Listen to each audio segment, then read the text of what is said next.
They say you never know who your real family is until you really need them. For me, that revelation came in a hospital room, staring at empty chairs and wilting flowers, counting the days since anyone had visited. I'm Julia Martinez, and this is the story of how a car accident showed me the truth about family, and how that truth eventually set me free. 2 years ago, I was living what most would consider a successful life. At 31, I was a senior software developer at a major tech company, making the kind of money that made my immigrant parents proud. My younger sister Elena was the family's golden child, the brilliant medical researcher who was saving lives while I just played with computers, as Mom liked to say. But I'd made peace with being second best. At least I thought I had. The accident happened on a rainy Tuesday evening. I was driving home from a late meeting, thinking about the project deadline looming at the end of the week. One moment I was stopped at a red light, and the next, a drunk driver plowed into my car at full speed. The impact sent my car spinning into oncoming traffic, where a delivery truck couldn't stop in time. I woke up 3 days later in the ICU. The damage was extensive: multiple broken bones, internal injuries, and worst of all, a spinal cord injury that left me temporarily paralyzed from the waist down. The doctors were optimistic about recovery with intensive rehabilitation, but they made it clear the journey would be long and difficult. My family visited that first week. Mom cried, Dad looked uncomfortable, and Elena spoke in clinical terms about my prognosis, as if I were one of her research subjects rather than her sister. They promised to be there for me to help with my recovery, to support me through rehabilitation. Those promises lasted exactly 8 days. We can't take time off work, Mom explained over the phone. Your father's company is going through restructuring, and Elena has a crucial research project. I understand, I said, though I didn't. Not really. How could work be more important than helping your daughter learn to walk again? The physical therapy was brutal. Learning to move again, fighting through pain that made me wish I was still unconscious, pushing my body inch by excruciating inch toward recovery. The therapists were amazing, but they couldn't be there all the time. Those long hours alone in my hospital room, that's when the loneliness really hit. My team from work visited more often than my family did. They brought laptops so I could code during my lucid moments, kept me updated on office gossip, made me feel like I was still connected to the world outside. My best friend Maria practically moved into the hospital room, sleeping in the uncomfortable chair despite my protests. But my family? They were always too busy. Dad had important meetings. Mom couldn't drive in the city. Elena was presenting at conferences, applying for grants, building her career. You understand, don't you, Julia? Mom would say during her brief phone calls. Elena's research could help so many people. We have to support her dreams. The visitor logs told the real story. Maria started keeping track after the first month, marking down every visit, every call, every excuse. Over 6 months of hospitalization and rehabilitation, my parents visited exactly 4 times. Elena came twice, both times for less than 30 minutes. Meanwhile, I fought. I fought through the pain, through the despair, through the moments when giving up seemed like the easier option. I learned to stand again, then to walk with assistance, then finally to take steps on my own. Each milestone was celebrated by my friends and my medical team, while my family responded to the news with distracted "that's nice, dear" comments before changing the subject to Elena's latest achievement. The final insult came when I was ready to be discharged. I needed someone to help at home for the first few weeks, to assist with daily tasks while I continued outpatient therapy. Oh, honey, Mom said when I asked, we just can't right now. Elena's applying for a major research grant, and we need to help her prepare her presentation. Maybe you could hire someone. Maria moved in with me instead. She took family leave from her job, rearranged her entire life to help me recover. My real family, it turned out, had nothing to do with blood. I returned to work part-time after 3 months, gradually building back to full capacity. My recovery progressed better than expected, though I still walked with a slight limp and needed regular physical therapy. Life settled into a new normal, and I tried to make peace with what I'd learned about my family's priorities. Then came the call that changed everything. Julia, Mom's voice was trembling. We need to talk. Elena's sick. She needs a kidney transplant, and you're the only compatible match in the family. The irony would have been funny if it wasn't so painful. Now they needed me. Now they had time. Now they cared. We're having a family meeting this weekend to discuss the transplant, Mom continued. You'll come, of course. Elena needs you. I looked at the visitor logs Maria had kept, still stored in my desk drawer. 2 years of documented neglect, of chosen absence, of prioritizing everything else over their injured daughter. I'll be there, I said quietly, and I'm bringing some documents you need to see. Documents? What documents? You'll find out on Saturday. I hung up before she could respond. Maria found me staring at the logs later that night. Are you going to do it? She asked. Give Elena your kidney? I traced my fingers over the neat columns of dates and empty spaces. I haven't decided yet, but first they need to face what they did. What they didn't do. They won't like that. No, I agreed. They won't. But maybe it's time they understood exactly what family means and what it doesn't. I spent the next few days gathering evidence, not just the visitor logs, but every text message showing canceled visits, every email with excuses, every photo posted on social media of what my family was doing instead of being with me. A timeline of abandonment documented in clinical detail that would make Elena's research papers proud. Saturday approached, and with it, a reckoning 2 years in the making. My family was about to learn that sometimes the biggest betrayals aren't in what people do to you. They're in what people don't do when you need them most. My parents' house looked exactly the same as it had before my accident. Neat lawn, trimmed hedges, Elena's medical school graduation photo prominently displayed in the front window. My achievements had never earned window space. Maria insisted on driving me. You shouldn't do this alone, she said, squeezing my hand as we pulled into the driveway. The visitor logs sat heavy in my bag, along with 2 years' worth of documented absences. The family was already gathered in the living room when I walked in. Mom and Dad on the sofa, Elena in the armchair, looking pale but still managing to be the center of attention. Her husband Thomas hovered nearby, worry etched on his face. Julia, Mom started, rising to hug me. I stepped back. Let's skip the pretense, I said, my voice steady despite my racing heart. You want my kidney. Sweetie, that's not. We want to discuss options. Mom faltered as I pulled out the visitor logs. Before we discuss anything, I think we need to review some history. I opened the first logbook.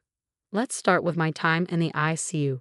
Out of the first 30 days, when I was fighting for my life, how many times did you visit? Silence fell over the room. Elena shifted uncomfortably in her chair. 3 visits, I continued, reading from the log. Total time spent, 4 hours and 20 minutes. Meanwhile, according to your social media posts from that month, I pulled out printed screenshots. You attended 4 dinner parties, 2 charity galas, and Elena's research presentation. We had commitments, Dad protested weakly. Commitments. Yes, let's talk about those. I moved to the next page. During my 6 months of rehabilitation, learning to walk again, you visited 4 times. Elena, you came twice. Both times you left early for work meetings. My research was at a critical stage, Elena interjected. You know how important. More important than your sister learning to stand again. More important than helping with basic physical therapy exercises. More important than just being there. I laid out the evidence methodically. Social media posts showing them at restaurants while I ate hospital food alone. Email chains of canceled visits and excuses. Text messages promising to come tomorrow, next week, next month. Promises never kept. But the most interesting part, I continued, pulling out a final document, is this. A grant proposal Elena submitted during my rehabilitation. Specifically, the section about understanding patient isolation and its impact on recovery. Did you use my experience as research material, Elena? Did my abandonment make for compelling data? Elena's face went white. That's not. I would never. You did. I found the case study buried in the appendix. Patient Jam, age 31, spinal cord injury. You documented my isolation while contributing to it. Congratulations on getting that grant, by the way. I heard it was quite prestigious. Mom was crying now, Dad staring at the floor. Thomas looked between Elena and me, realization dawning on his face. Now you want my kidney, I said into the heavy silence. Now you have time to visit, to call, to care. Now you understand the importance of family support during medical crisis. Julia, please, Elena whispered. I know we weren't there enough, but I'm your sister. I need you. Need me? Or need my organ? Because 2 years ago, when I needed my sister, you were too busy building your career to spend more than an hour at my bedside. I pulled out one final document, my medical records from the accident. Did you know the accident damaged my kidneys? Not severely enough to need a transplant, but enough that donating one could put me at risk. My doctors advised against it when they ran the compatibility tests. But you didn't know that, did you? Because you never asked about my recovery, never checked my medical records, never cared enough to know. The room erupted in chaos. Mom wailed about family duty. Dad started talking about private doctors who might give a different opinion. Elena sat frozen, her medical researcher's mind probably already calculating new survival statistics. I'm not finished, I said, my voice cutting through their reactions. I brought someone else today, someone who knows exactly what family means during a medical crisis. Maria walked in from the kitchen where she'd been waiting. She carried her own logbook, records of every night spent in my hospital room, every therapy session attended, every small victory celebrated. This is what family looks like, I said, watching their faces as they realized who she was. This is what support means. Maria took family leave from her job to help me recover. She slept in a hospital chair for months. She learned my therapy exercises to help me practice. She was there. But she's not family, Mom protested. No, I agreed. She's more than family. She's someone who chose to be there when my blood relatives chose not to be. I gathered my documents, standing carefully, my legs still ached in damp weather. Another detail my family had never bothered to learn about. I won't be donating my kidney, I said clearly, not because I can't, but because I won't. Elena's medical crisis doesn't erase 2 years of chosen absence. Your sudden need for me doesn't change your deliberate negligence when I needed you. You let your sister die? Dad's voice was harsh. No, Elena's not going to die. She's on the transplant list, and knowing her research connections, she'll probably move up quickly. She'll find a kidney, but it won't be mine. Consider it a data point for your next study on patient support systems, Elena. I walked out of that house for the last time, Maria beside me, leaving behind the sounds of my mother's sobs and my father's angry protests. Elena remained silent, perhaps finally understanding the true cost of her choices. The fallout was exactly what you'd expect. Extended family called to tell me I was heartless. Friends from the old neighborhood crossed the street to avoid me. Elena's colleagues wrote articles about the importance of family organ donation, thinly veiled attacks on my decision. But I stood firm. Sometimes the hardest choices are the most necessary ones. A year later, Helena got her transplant from an anonymous donor. She wrote a paper about the experience, ironically focusing on the importance of family support during medical crises. I read it during my lunch break at work, sitting with Maria in the hospital cafeteria where I now volunteer, helping other accident victims navigate their recovery. Yesterday, I received a letter from Elena. I understand now, she wrote, not just about the kidney, but about everything. I've been reading my own case studies, seeing them with new eyes. Every patient's story is about more than just medical outcomes. It's about who shows up, who stays, who chooses to be there. I failed at being your sister long before you refused to be my donor. I filed the letter away with the visitor logs, a record of lessons learned too late. My slight limp remains, a permanent reminder of both the accident and its aftermath. But it's no longer a symbol of abandonment.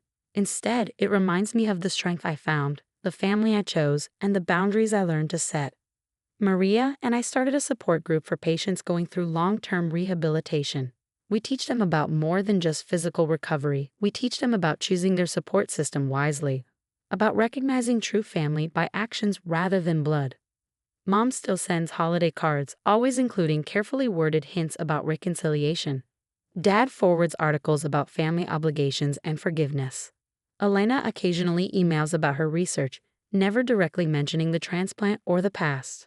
I keep their messages in a folder labeled History, alongside the visitor logs and medical records. Not to maintain anger, but to remember that sometimes the biggest gift we can give ourselves is the courage to say no to those who only want us when they need something.